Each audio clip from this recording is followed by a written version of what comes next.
പരിശുദ്ധമായ നാമം ഈ അനുഗ്രഹിക്കപ്പെട്ട സമയം വാഴ്ത്തപ്പെടുമാറാകട്ടെ. വിശേഷാൽ ക്രൈസ്റ്റ് ഫെലോഷിപ്പോടുള്ള ബന്ധത്തിൽ നമുക്ക് പല ഭാഗത്തു നിന്ന് സൂം മീറ്റിംഗ് ആയിട്ട് കൂടി വന്ന് ദൈവത്തെ ആരാധിക്കുവാൻ വിലവനായ ദൈവം നമ്മുടെ ജീവിതത്തിലേക്ക് തന്ന ഈ അനുഗ്രഹിക്കപ്പെട്ട നിമിഷങ്ങൾക്കായിട്ട് ദൈവത്തെ സ്തുതിക്കുന്നു, വാഴ്ത്തുന്നു. നമ്മൾ ഇതുവരെ അനുഗ്രഹിക്കപ്പെട്ട ഗാനങ്ങൾ നമ്മൾ കേട്ടു. അതിനുശേഷം നമ്മൾ അനുഗ്രഹിക്കപ്പെട്ട ദൈവിക ദൂതുകൾ, വിശ്വാസത്തെക്കുറിച്ച്, അതുപോലെ തന്നെ ദൈവത്തോട് കൂടെ നടക്കുന്നതിനെ കുറിച്ചുള്ള ദൈവിക കരുതലിനെ കുറിച്ചും ദൈവത്തോട് കൂടെ അധികം നടക്കുവാനായിട്ടുള്ള ആഹ്വാനമൊക്കെയും അനുഗ്രഹിക്കപ്പെട്ട വചനങ്ങളെ നമ്മൾ കേട്ടുകൊണ്ടിരുന്നു. തുടർന്നും പ്രിയ ബ്രദർ ഓർപ്പിച്ച പോലെ നമ്മുടെ ഈ സെഷൻ വോക്ക് വിത്ത് ജീസസ് എന്നാണല്ലോ. ആ തലക്കെട്ടിനോട് ചേർന്ന് നിൽക്കുന്ന ഒരു ചെറിയ വിഷയം എനിക്കും പങ്കുവയ്ക്കാനായിട്ട് ആഗ്രഹിക്കുന്നു. രാത്രികാലം ഒരു തിരുവനന്തപുരത്തിൽ നിന്ന് ഒരു വേദഭാഗം ഞാൻ വായിക്കാനായിട്ട് ആഗ്രഹിക്കുന്നു. അതിനാധാരമായിട്ട് സങ്കീർത്തനം 132 അധ്യായം അതിന്റെ 13 വാക്യം ഞാൻ വായിക്കുന്നു. സങ്കീർത്തനം 132 അതിന്റെ 13. ഇപ്രകാരമാണ്: യഹോവ സിയോനെ തിരഞ്ഞെടുക്കുകയും അതിനെ തന്റെ വാസസ്ഥലമായി ഇച്ഛിക്കുകയും ചെയ്തു. അത് എന്നേക്കും എൻ്റെ വിശ്രാമമാകുന്നു. ഞാൻ അതിനെ ഇച്ഛിച്ചിരിക്കയാൽ ഞാൻ അവിടെ വസിക്കും. Praise the Lord. അനുഗ്രഹിക്കപ്പെട്ട ഈ ഒരു തിരുവചന ഭാഗത്തിനായിട്ട് ദൈവത്തെ സ്തുതിക്കുന്നു. രാത്രികാലം ഈ വചനത്തിൽ നിന്ന് എനിക്ക് വെളിപ്പെട്ട 2 കാര്യങ്ങൾ ദൈവ മക്കളുമായിട്ട് പങ്കുവയ്ക്കാനായിട്ട് ആഗ്രഹിക്കുന്നത്. ഒന്ന്, യഹോവ സിയോനെ, ആദ്യത്തെ വാക്യത്തിലാണ് അത് യഹോവ സിയോനെ തിരഞ്ഞെടുത്തു. തിരഞ്ഞെടുപ്പ് എന്നുള്ളത് നമുക്കറിയാം. ബെനിച്ച സിസ്റ്റർ ആദ്യം ദൈവജനം ഷെയർ ചെയ്തപ്പോൾ ഇപ്രകാരം പറയാനായിട്ടിടയായി: നാം ഒരിക്കലും രക്ഷയുടെ അനുഭവത്തിലേക്ക് നാം സ്വമനസാലെ വന്നതല്ല. നാം ഓരോരുത്തരും തിരഞ്ഞെടുക്കപ്പെട്ടവരാണ്. അതായത് വളരെ ഒരു വിലയേറിയൊരു ഭാഗ്യ പദവിയാണ് നമുക്ക് ലഭിച്ചിരിക്കുന്നത്, തിരഞ്ഞെടുക്കപ്പെട്ട ഒരു അവസ്ഥ. തിരുവചനത്തിൽ നമ്മൾ പത്രോസിന്റെ ലേഖനമൊക്കെ വായിക്കുമ്പോൾ നമുക്ക് ഇപ്രകാരം നമുക്ക് കാണും: അതുകൊണ്ട് നിങ്ങളോ അന്ധകാരത്തിൽ നിന്ന് അത്ഭുത പ്രകാശത്തിലേക്ക് വിളിച്ചവന്റെ സദ്ഗുണങ്ങളെ പോഷിപ്പാൻ തക്കവണ്ണം തിരഞ്ഞെടുക്കപ്പെട്ട ഒരു ജാതിയും രാജകീയ പുരോഹിത വർഗവും വിശുദ്ധ വംശവും ആകുന്നു. അപ്പം നമ്മുടെ ലേബൽ എന്ന് പറഞ്ഞു കഴിഞ്ഞാൽ വളരെ ഒരു ഭാഗ്യമേറിയ ഒരു പദവിയാണ് ദൈവം നമുക്ക് തന്നിരിക്കുന്നത്. നാം ഒരു യോഗ്യതയുമില്ലാതെ, അതായത് അയോഗ്യതകൾ മാത്രമുള്ളപ്പോൾ ദൈവം നമ്മെ തെരഞ്ഞെടുത്ത് ദൈവം നമ്മിൽ വസിക്കുവാനായിട്ട് അതിൽ ഇച്ഛിച്ചു എന്നുള്ളതാണ് ഇവിടെ നമുക്ക് കാണുവാനായിട്ട് സാധിക്കുന്നത്. തീർച്ചയായും അങ്ങനെ ഉണ്ടെങ്കിൽ ദൈവം നമുക്ക് നൽകിയിട്ടുള്ള ഈ തിരഞ്ഞെടുപ്പ് മെയിൻറ്റെയിൻ ചെയ്തു പോവുക, അതായത് സൂക്ഷിക്കുക എന്നുള്ള ഒരു വലിയൊരു കടപ്പാട് എൻ്റെയും നിങ്ങളുടെയും ഓരോരുത്തരുടെയും ജീവിതത്തിൽ ഉണ്ടെന്നുള്ള യാഥാർത്ഥ്യം നാം മറന്നു പോകരുത്. അതുകൊണ്ടാണ് ദൈവവചനം ഇപ്രകാരം പറയുന്നത്: അതുകൊണ്ട് സഹോദരന്മാരെ, നിങ്ങളുടെ വിളിയും തിരഞ്ഞെടുപ്പും അധികം ഉറപ്പാക്കുവാൻ ശ്രമിക്കുക. ഇങ്ങനെ ചെയ്താൽ യേശുക്രിസ്തുവിന്റെ നിത്യരാജ്യത്തിലേക്ക് ഉള്ള പ്രവേശനം നമ്മൾ ധാരാളമായിട്ട് ഉപയോഗിക്കുക. അതായത് ഒന്നാമത്തെ കാര്യം ഞാൻ പറഞ്ഞത് നമ്മുടെ തിരഞ്ഞെടുപ്പിനെ നാം വളരെയധികം ഉറപ്പിക്കുവാനായിട്ട് ശ്രമിക്കേണ്ടതാണ്. അത് രണ്ടാമതായിട്ട് അതിന്റെ രണ്ടാമത്തെ ഭാഗം പ്രകാരം കാണുവാനായിട്ട് സാധിക്കുന്നു: ദൈവം സിയോനെ തന്റെ വാസസ്ഥലമായി ഇച്ഛിച്ചിരിക്കുന്നു എന്നുള്ളതാണ്. ഈ ഒരു സങ്കീർത്തന ഭാഗം നാം പരിശോധിക്കുമ്പോൾ അതിന്റെ ഒരു ബാക്ക്ഗ്രൗണ്ട് ഇങ്ങനെയാണ്: സിയോനെ ദൈവം ഒരു വളരെ അതായത് യോഗ്യത ഇല്ലാത്ത ഒരു അവസ്ഥയിൽ, വളരെ അറ്റകുറ്റപ്പണികൾ ഉള്ള ഒരു സമയത്ത് ദൈവം അതിനെ തിരഞ്ഞെടുത്ത് ആ അറ്റകുറ്റപ്പണികളൊക്കെയും തീർത്തതിന് ശേഷം വാസയോഗ്യമല്ലാത്ത ഒരു പട്ടണത്തെ ദൈവം വാസയോഗ്യമാക്കി മാറ്റി അതിൽ ഇച്ഛിക്കുവാനായിട്ട് ദൈവം ആഗ്രഹിക്കുന്ന ഒരു അവസ്ഥയാണ് ഈ വചനത്തിലൂടെ ദൈവം നമ്മെ പഠിപ്പിക്കുന്നത്. തീർച്ചയായിട്ടും വിശുദ്ധ വേദപുസ്തകം നമ്മൾ പഠിക്കുമ്പോൾ, ഉൽപ്പത്തി പുസ്തകം മുതൽ വെളിപ്പാട് പുസ്തകം വരെ നമ്മൾ പഠിക്കുമ്പോൾ നമുക്ക് ദൈവത്തിന്റെ വലിയ തീക്ഷ്ണമായ ഒരു ആഗ്രഹത്തെ നമുക്ക് കാണുവാനായിട്ട് സാധിക്കുന്നുണ്ട്. നമ്മുടെ ഇപ്പോഴത്തെ ഈ സെഷൻ എന്ന് പറഞ്ഞാൽ ദൈവത്തോടെ കൂടെ വാക്കിംഗ് വിത്ത് ഗോഡ്. അതുപോലെ തന്നെ ദൈവത്തിന്റെ അതിനോട് ചേർന്ന് നിൽക്കുന്നത് തന്നെ ഒരിതാണ്, ദൈവം നമ്മുടെ കൂടെ വസിക്കുവാൻ, സ്റ്റേയിങ് വിത്ത് ഗോഡ് ഇച്ഛിക്കുന്ന ഒരു അവസ്ഥ. ഉൽപ്പത്തി പുസ്തകം മുതൽ അതുപോലെ തന്നെ വെളിപ്പാട് പുസ്തകം വരെ നമ്മൾ പഠിച്ചാൽ നമുക്ക് കാണുവാനായിട്ട് അത് സാധിക്കും. ഉൽപ്പത്തി പുസ്തകത്തിൽ നമുക്കറിയാം, ദൈവം ആദം ഹവ്വമാരെ തന്റെ സ്വന്തം സ്വരൂപത്തിലും സാദൃശ്യത്തിലും സൃഷ്ടിക്കുവാനായിട്ട് ഇടയായി. ദൈവം തന്റെ ആത്മാവിനെ അവരുടെ മേലിലേക്ക് ഊതി അവരെ പാപമില്ലാത്തവരായി വിശുദ്ധരായിട്ട് ദൈവം അവരെ സൃഷ്ടിക്കുവാനായിട്ടിടയായി. അതിനുശേഷം നമുക്കറിയാം അവർക്ക് പ്രമാണിക്കുവാനായിട്ട് ചില കൽപ്പനകൾ ദൈവം നൽകി. എന്നാൽ നിർഭാഗ്യവശാൽ ദൈവം കൊടുത്ത കൽപ്പനകളെ അവർ പ്രമാണിക്കാതെ വന്നു. അത് അങ്ങനെ വന്നതുകൊണ്ട് തീർച്ചയായിട്ട് അവർ ദൈവ സാന്നിധ്യത്തിൽ നിന്ന് അവര് അകലുവാനായിട്ട് ഇടയായി. അതായത് ഉൽപ്പത്തി പുസ്തകത്തിലും ദൈവത്തിന്റെ തീക്ഷ്ണമായ ആഗ്രഹം എന്ന് പറഞ്ഞു കഴിഞ്ഞാൽ താൻ സൃഷ്ടിച്ച തന്റെ മനുഷ്യരോടൊത്ത് ഒരുമിച്ചുള്ള ഒരു വാസം, സ്റ്റേയിങ് അലോങ് വിത്ത് ഗോഡ്. അപ്പൊ അതിൻ്റെ അകത്ത് ദൈവം ഒരു പ്രമാണം അവർക്ക് നൽകി, ലംഘിക്കാത്തൊരു നിയമം നൽകി. എന്നാൽ ആ ഒരു പ്രമാണം അവർ ലംഘിച്ചു കഴിഞ്ഞപ്പോൾ അവർക്ക് കൂടെ നടക്കുവാൻ കഴിയാത്തൊരു അവസ്ഥയിലേക്ക് വരുവാനായിട്ടിടയായി. നമുക്കറിയാം, അവിടെ വായിക്കുന്നു, ദൈവത്തിന്റെ കാലൊച്ച തോട്ടത്തിൽ കേട്ടപ്പോൾ അവര് ഓടി ഒളിക്കുവാനായിട്ട് ഇടയായി. Praise the Lord. ഇതാണ് ഇവിടെ സംഭവിക്കുന്നത്. തീർച്ചയായിട്ടും നാം ദൈവം പ്രമാണിക്കേണ്ട ചില കൽപ്പനകൾ ലംഘിക്കുവാണെങ്കിൽ തീർച്ചയായിട്ടും ദൈവ സാന്നിധ്യം നമ്മളിൽ നിന്ന് പോകുവാനായിട്ട് ഇടയാകും. നമുക്ക് ദൈവ സാന്നിധ്യത്തോട് അടുക്കുവാനായിട്ട് കഴിയത്തില്ല. വീണ്ടും അടുത്ത ഓരോ അധ്യായങ്ങൾ നമ്മൾ പഠിക്കുമ്പോൾ, ഇപ്പം പുറപ്പാട് പുസ്തകത്തിൽ നമ്മൾ പഠിക്കുമ്പോൾ നമുക്ക് അത് പൊതുവെ നമുക്കറിയാം, ഫറവോന്റെ അടിമത്തത്തിൽ കിടന്ന ഇസ്രായേൽ ജനതയെ ദൈവം ഇസ്രായേലിൽ നിന്ന് പുറപ്പെടുവിച്ച് കനാനിലേക്ക് കൊണ്ടുപോകുന്ന ഒരു അവസ്ഥയാണ് പുറപ്പാട് പുസ്തകത്തിന്റെ അകത്ത് നമുക്ക് കാണുവാനായിട്ട് കഴിയുന്നത്. അതിൻ്റെ അകത്ത് പല സമയങ്ങളിലും അക്ഷരീയമായ അവസ്ഥയിൽ ദൈവ സാന്നിധ്യം ഇറങ്ങി തന്റെ ജനത്തോടുകൂടെ വസിക്കുവാനായിട്ട് ദൈവം ആഗ്രഹിക്കുന്ന ഒരു കാര്യങ്ങൾ പല സ്ഥലങ്ങളിൽ നമുക്ക് കാണുവാനായിട്ട് ഇടയാകുന്നുണ്ട്. അപ്പം പുറപ്പാട് പുസ്തകം 25-ാം അധ്യായം അതിന്റെ 8-ാമത്തെ വാക്യം ഇപ്രകാരം പറയുന്നു. പുറപ്പാട് 25:8 ഇപ്രകാരം പറയുന്നു: ഞാൻ അവരുടെ നടുവിൽ വസിപ്പാൻ അവർ എനിക്കൊരു വിശുദ്ധ മന്ദിരം ഉണ്ടാക്കണം. തിരുനിവാസവും ഉപകരണങ്ങളും ഞാൻ കാണിക്കുന്ന മാതൃക പ്രകാരം ആയിരിക്കണം. Praise the Lord. ഇവിടെ ദൈവം പറയുന്നത്, എനിക്ക് ജനതയുടെ മധ്യേ വസിപ്പാനായിട്ട് അവർ ഒരു വിശുദ്ധ മന്ദിരം ഉണ്ടാക്കണം.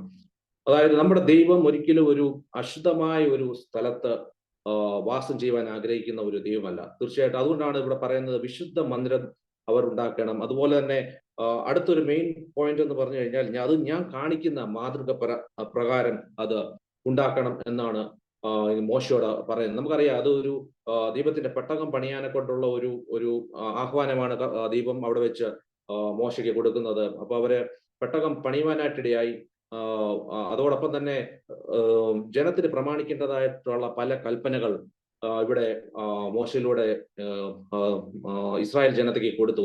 എന്നാൽ ജനം, നമുക്കറിയാം, പുറപ്പാട് പുസ്തകം മുതൽ വളരെയധികം ദൈവത്തോട് അവർ മത്സരിച്ച് ദൈവം കൊടുത്ത കൽപ്പനകളൊക്കെ അവര് പ്രമാണിക്കാതെ അവര് അന്യ ദൈവങ്ങളെ ആശ്രയിക്കുകയും ദൈവത്തോട് മത്സരിക്കുകയും ചെയ്തുകൊണ്ട് പല സമയങ്ങളായിട്ട് ഈ പെട്ടകം ശത്രുവിന്റെ കയ്യിൽ പിടിക്കപ്പെടുവാനായിട്ടിടയായി.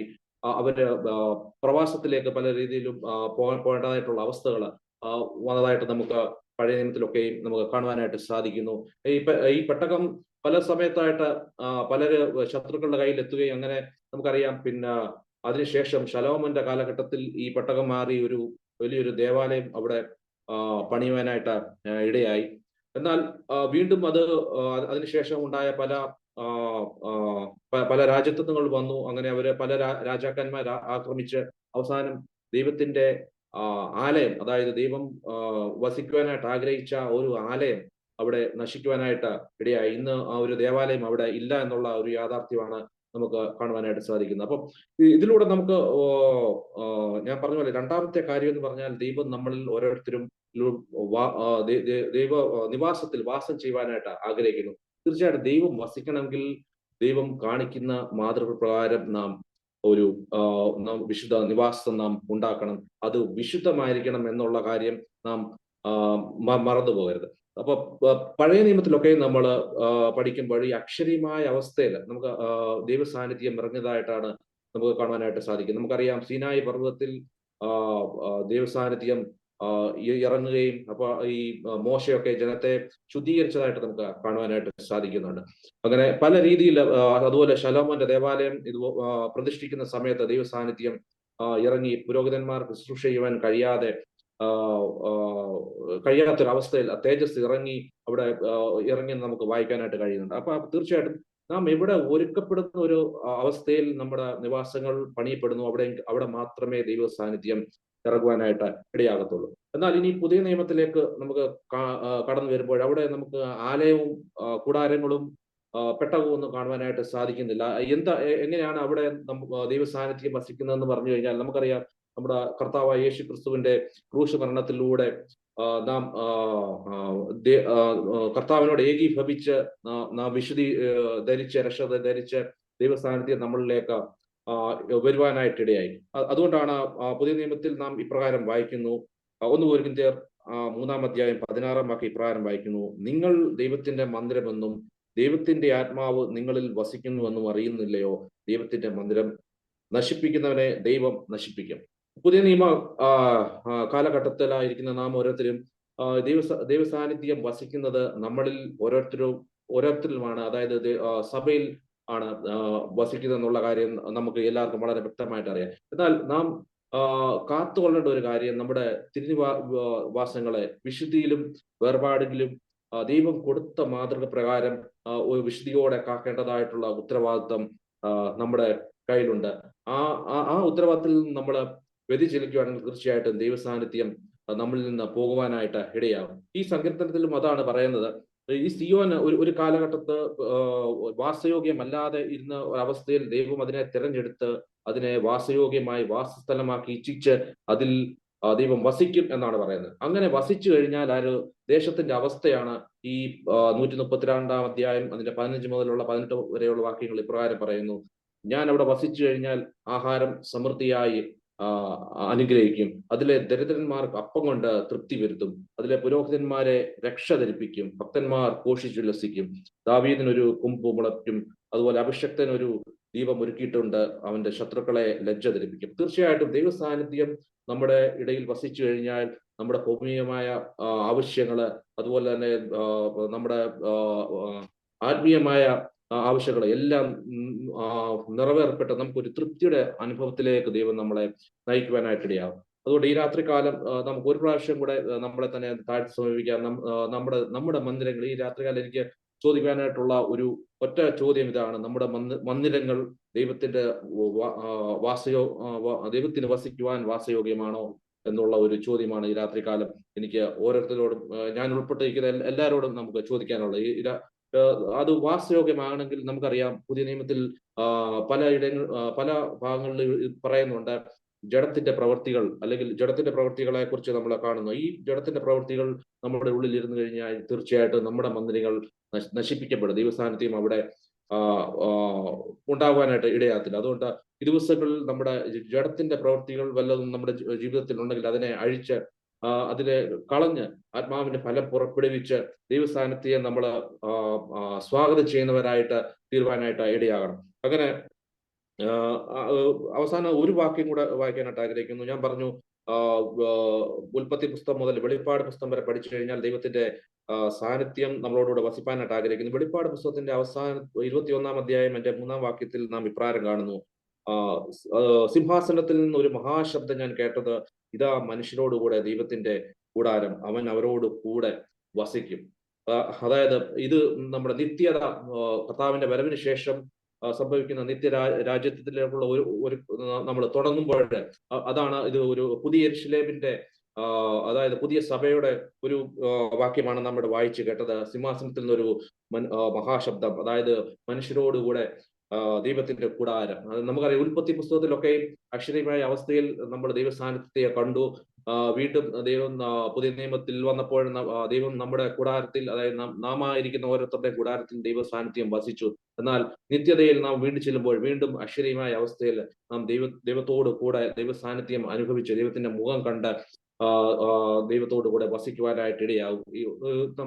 ഈ എല്ലാ അധ്യായങ്ങളും നമ്മൾ പഠിക്കുമ്പോൾ നമ്മൾ മനസ്സിലാക്കേണ്ടതുള്ളത്, അതായത് ദൈവത്തിന് നമ്മോട് വസിക്കുവാനായിട്ടുള്ള ഒരു വലിയൊരു ദൈവ സ്നേഹത്തെയാണ്. ഈ രാത്രികാലം നാം ആ ഒരു ദൈവസ്നേഹത്തെ നമ്മൾ മനസ്സിലാക്കി നമ്മുടെ മന്ദിരങ്ങളെ വിശദീകരിക്കട്ടെ. ഈ രാത്രികാലം നമുക്ക് ഒരു വാക്ക്, നമ്മുടെ പ്രാർത്ഥനകളൊക്കെ മാറുവാനായിട്ടിടയാണ്. നമ്മുടെ ഭവനങ്ങൾ ദൈവസാന്നിധ്യം കൊണ്ട് നിറയുന്നതായിരിക്കട്ടെ. ഈ നമ്മുടെ കുഞ്ഞുങ്ങൾ ദൈവസാന്നിധ്യം കൊണ്ട് നിറയുന്നതായിരിക്കാനായിട്ട് ഇടയാക്കട്ടെ. ഈ വചനങ്ങളാൽ ദൈവം നമ്മളെ ഓരോരുത്തരെ സഹായിക്കട്ടെ എന്ന് പ്രാർത്ഥിച്ചുകൊണ്ട് നിർത്തുന്നു. Thank you.